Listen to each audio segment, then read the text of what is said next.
When was the last time you made something just for you? A project with no deadline to meet, no client to please, and no one you needed to impress. If you have to think hard to remember, you are definitely not alone. Many of us feel less like human beings and more like human doings, constantly moving from one task to the next.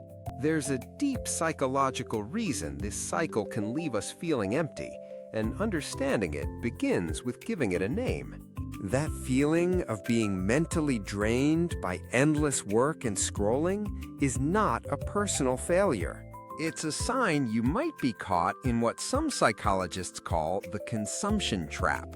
In this video, we'll explore the hidden science of why creating for yourself is one of the most powerful ways to heal burnout. And we'll show you how to start even if you feel completely uninspired. Modern life pushes us to be passive consumers, constantly scrolling feeds, binging shows, and absorbing information. Our minds take in a constant stream of content, but we rarely get the chance to express anything of our own. Over time, this creates something called a satisfaction deficit, a quiet, persistent ache for something more. It's like trying to fill an empty well by pouring buckets of water into it, when the real solution is to find the spring within. You can spend hours on your phone or watching TV, only to feel a little more drained and disconnected than when you started. That's because your brain gets tired of just watching and listening. It has a fundamental need to engage with the world and make a mark, no matter how small. We think resting means more consumption, like watching one more episode. But what if the cure for burnout isn't more rest, but the right kind of play? When you create something just for you, you are practicing autonomy. You decide what to do, how to do it, and when it's finished. This simple act of making your own choices sends a powerful message to your brain that you are in control. This feeling of control often leads to something psychologists call a flow state.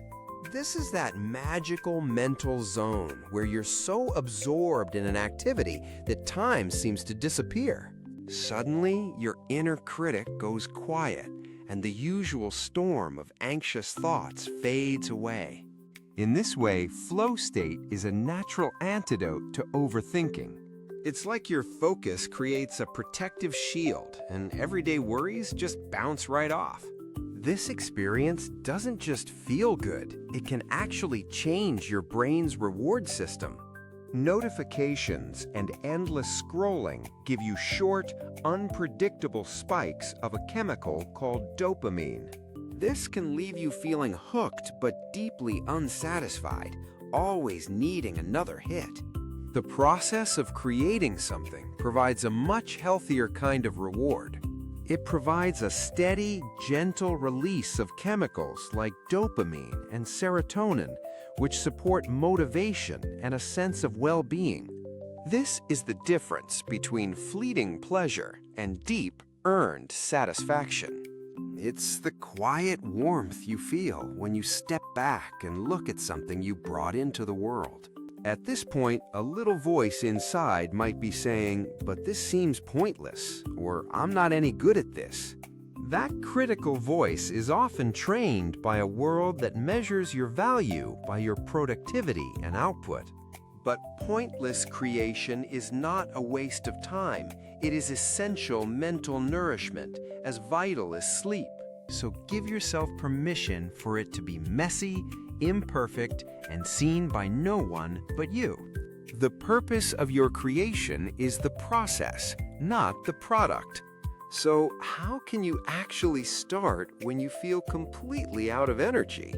To make it easy, try starting with just 10 minutes of pointless creation this week. For example, you could try a 5-minute scribble. Just fill a page with lines, shapes, or colors with no goal in mind. Or arrange 3 small objects you find into a pattern that feels pleasing to you. You could even take a simple recipe you know and change one ingredient just to see what happens. Remember, the goal is not to make a masterpiece, but simply to switch your brain from consuming to creating. We've seen how the consumption trap drains us and how joyful creation can begin to heal our minds. Making things for yourself is not a luxury or something you have to earn. It is a fundamental human need that quiets overthinking and restores our sense of self. You are not just a consumer, you are a creator, and it's time to remind yourself of that simple truth.